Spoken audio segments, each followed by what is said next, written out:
जय श्री कृष्ण। मैं doctor Sunil, assistant professor, विज्ञापन संख्या 51 के रिजल्ट के विषय में, जैसा आज न्यूज़पेपर में बताया गया है कि स्कैनिंग कार्य पूरा हो गया है और शासन के साथ आयोग की एक बैठक होगी और उसके बाद रिजल्ट के विषय में यानी कि रिजल्ट आएगा। उसी को लेकर आज हमने 5 ट्वीट किए हैं। चूँकि हमारा जो ट्विटर अकाउंट है वो ब्लू टिक मार्क है, तो ये जो ब्लू टिक मार्क वाले अकाउंट होते हैं उनका जो रीच है वो काफ़ी अधिक होती है और उसको पढ़ा भी जाता है और गंभीरता से लिया भी जाता है। तो जैसे देख लीजिए, ऊपर योगी जी का है जो बता रहे हैं कि 1,56,000 शिक्षकों की भर्ती अकेले बेसिक शिक्षा परिषद में हुई है। तो उसी के नीचे हमने ट्वीट किया है कि श्रीमान जी कृपया असिस्टेंट प्रोफेसर विज्ञापन संख्या 51 की ओर ध्यान दीजिए, जिसमें लगभग 900 अभ्यर्थियों को उच्च शिक्षा विभाग में नौकरी मिल सके। ये विज्ञापन 3 वर्ष पूर्व जुलाई 22 में प्रकाशित हुआ था। 3 वर्ष पश्चात परीक्षा होती है और 4 महीना बीता, रिजल्ट का अता पता नहीं है। विनम्र अनुरोध है कि बैठक आयोजित कर असिस्टेंट प्रोफेसर विज्ञापन संख्या 51 का परिणाम शीघ्र देने की कृपा करें, क्योंकि 3 वर्ष और 4 महीना पहले ही बीत चुके हैं। अभ्यर्थियों की पीड़ा को समझिए। और साथ में हमने इसको भी लगाया हुआ है। ये केवल एक ट्वीट है। इसके आगे आप देखेंगे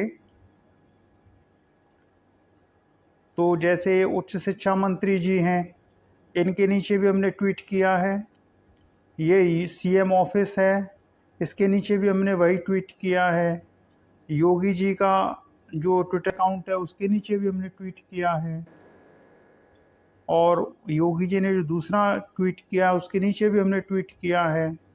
और उसके बाद ये गवर्नमेंट ऑफ यूपी का जो ट्विटर अकाउंट है, ट्विटर हैंडल है, उसके नीचे भी हमने ट्वीट किया है। तो कुल मिलाकर 5 ट्वीट हमने किए हैं।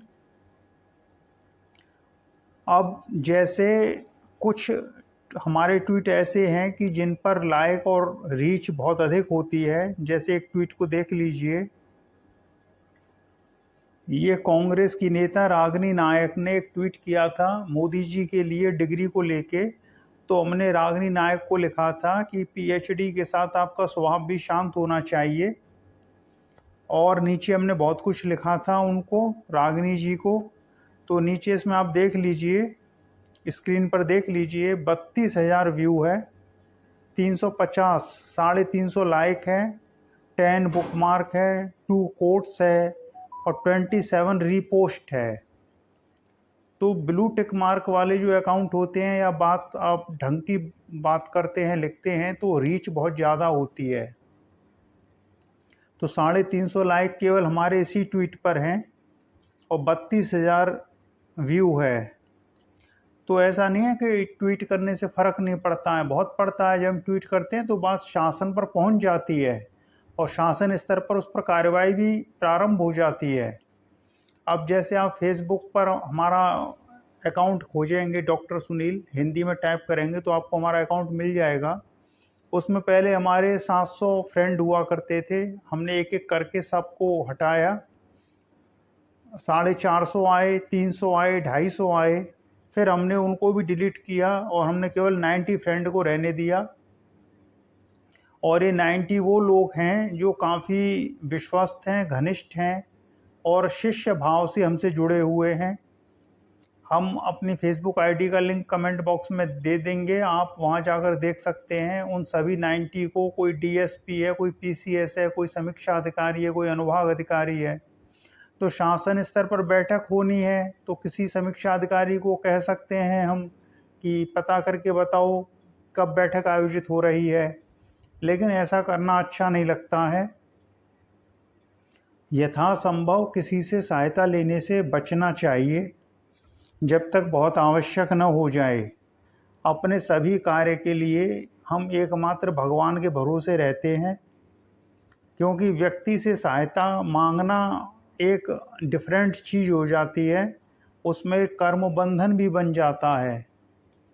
अब जो फ्रेंड लिस्ट में हैं हमारी में, इन्होंने कभी न कभी हमसे सहायता ली है, भले ही वो डीएसपी हैं, पीसीएस हैं, हमारा उनका बहुत लंबा साथ रहा है परामर्श का, हमने उनको बड़ी कठिनाइयों से बाहर निकाला है, तो ये उनका भाग्य था कि वो हमसे जुड़ सके। किंतु हम अपनी तरफ से ऐसा कुछ नहीं करना चाहते हैं कि हम उनसे कहें कि आप ये काम कर दीजिए। तो जब बैठक आयोजित होनी है तो 2-4 दिन में बैठक आयोजित हो ही जाएगी। पढ़ा लिखा व्यक्ति अपने स्तर से कार्य करता है, तो ट्वीट करना हमारा कर्तव्य है, कार्य है। तो जब हम ट्वीट कर रहे हैं तो शासन स्तर पर जाएंगे तो निश्चय जानिए कि उस पर कार्रवाई अवश्य होगी। प्रत्येक ट्वीट पर शासन स्तर पर संज्ञान लिया जाता है। तो जैसे हमने आज 5 ट्वीट किए हैं, कल भी हम ट्वीट करेंगे कि जल्दी बैठक आयोजित करिए, जल्दी रिजल्ट दीजिए। नहीं तो और सारे कैंडिडेट क्या कर रहे हैं, कहीं आयोग के बाहर जाके तो कोई शोर मचा नहीं रहा है, ट्विटर भी शांत पड़ा हुआ है, तो कैंडिडेट का और शासन का कोई लिंक संवाद है ही नहीं। ट्विटर ही एक माध्यम है जहां आप शांतिपूर्वक बैठकर अपनी बात कह सकते हैं और शासन उसको देखता है और उस पर कार्रवाई होती है। तो चलिए, जैसे हमारा ये वाला ट्वीट है, इस पर 32,000 व्यू है, 350 लाइक्स है, तो उसी प्रकार जो हमारे दूसरे ट्वीट हैं, जो हमने आज 5 ट्वीट किए हैं, उसी प्रकार इस चीज़ को हम कल भी लिखेंगे कि जल्दी बैठक आयोजित कीजिए और रिजल्ट निकालिए।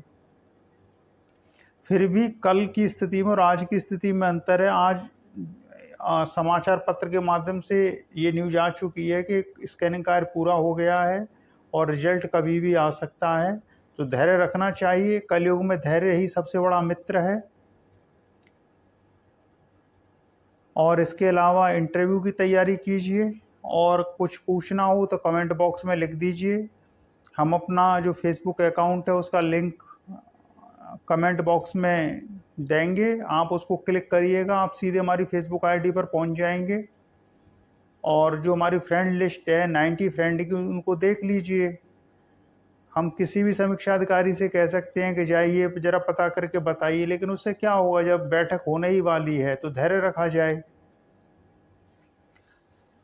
जहाँ तक मानकर चलना चाहिए कि इस बार धांधली नहीं हुई होगी, क्योंकि एसटीएफ संलग्न है इसमें और शासन की तरफ से जो एक निगरानी टीम बनाई गई है वो भी बीच में है। और सबसे बड़ी बात ये हुई कि जैसे ही वो पेपर आउट का प्रयास किया गया था, वो लोग पकड़े गए।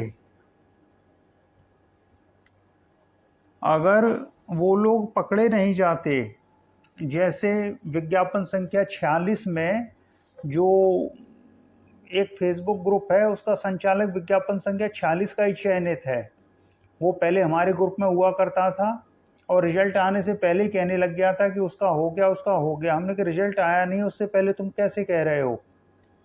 तो रिजल्ट जब आया तो उसका हो गया था। और जब हमने उसका इंटरव्यू का मार्क्स देखा तो इंटरव्यू में उसको 13 नंबर मिले हुए थे।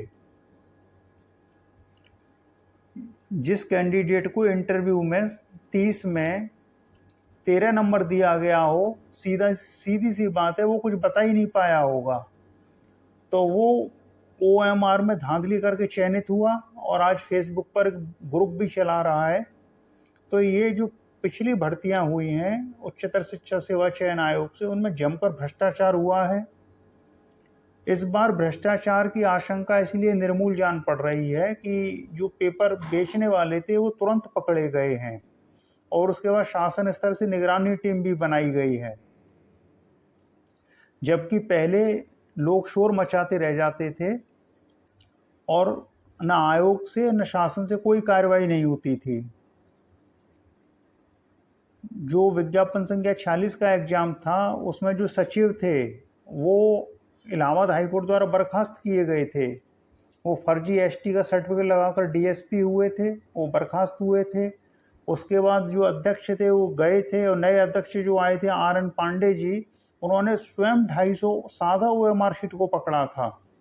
वो न्यूज भी हमारे पास है जिसमें 250 सादा OMR शीट को पकड़ा गया था, लेकिन उसके बाद वो मामला रफा दफा कर दिया गया, उसका कुछ नहीं पता चला उसमें क्या हुआ और रिजल्ट आ गया और ऐसे ही लोग सेलेक्ट हो गए। तो कुल मिलाकर भ्रष्टाचार बहुत ज़्यादा है भारतवर्ष में, और भारतवर्ष में अगर भ्रष्टाचार न होता तो भारतवर्ष गुलाम भी ना हुआ होता। यहाँ जरा जरा सी चीज़ों पर लोग अपना ईमान बेचते हैं, देश के साथ गद्दारी करते हैं। भगवान की पूजा पूरी करेंगे, लेकिन कर्म फल को भूल जाएंगे कि कर्मों का भी फल मिलेगा। भगवान की पूजा खूब मन लगाकर करते हैं, लेकिन जैसे ही काम की बात आएगी तो बिना पैसे के काम नहीं करते हैं। तो घूसखोरी चलती है, और घूसखोरी करते समय भगवान से नहीं डरते हैं। तो कुल मिलाकर हिंदुस्तान की स्थिति बड़ी विचित्र है। तो हमको अपने पॉइंट पर फोकस करना है, वो ये है कि जब शासन स्तर पर बैठक होने ही वाली है तो क्या किसी से कहा जाए, बैठक हो ही जाएगी 2-4 दिन में और रिजल्ट आ ही जाएगा। अब तो जिनका स्कोर अच्छा है वो इंटरव्यू के लिए प्रिपेयर हो जाइए, और रिजल्ट के बाद इंटरव्यू के विषय में चर्चा करते हैं। चलिए फिर इसी के साथ जय श्री कृष्ण।